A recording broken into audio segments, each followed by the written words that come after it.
Has commenced in the attempt by Kenyan Deputy President William Ruto to have the charges against him at the International Criminal Court dropped. He's appearing at the court alongside his co-defendant, Joshua Arap, who's also trying to get the charges dropped in that case, which relates to the violence that followed Kenya's 2007 election. Now, this case comes just over a year before Kenya heads off to another general election in which Ruto will back President Uhuru Kenyatta for re-election for a second term. The ICC dropped similar charges against President Kenyatta last year. Sarah Kimani filed this report for us.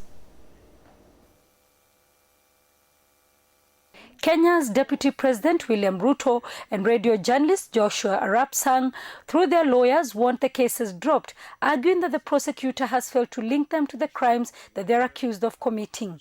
They are charged with murder, forcible transfer of persons, and persecution. Prosecutor Fatou Bensouda says witnesses were intimidated or bribed to withdraw their testimonies. The no case to answer submission can be upheld.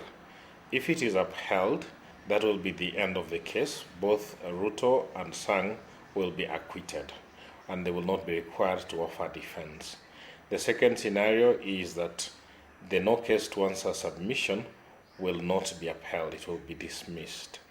If it is dismissed, then Ruto and Sang will be legally required to offer a defense. The case has dragged on for 4 years. There has been another election since, and Kenya is due for an election next year. Kenya has the backing of the African Union to have the cases dropped. The cost for the country, politically and diplomatically, has been high because our collective effort, our collective identity, our collective resource as a country is what has been put at the deployment of the two in what is essentially a private matter for themselves. The case against President Kenyatta and 3 other persons charged alongside him and his deputy have since been dropped. There has been a failure all round. There has been a failure by the ICC. There has been a failure by the Kenyan and national and domestic systems to provide expeditious justice for the people who demand and people who deserve it. This week's case is a big test for the International Criminal Court, which 13 years after it was set up has had just 2 successful convictions.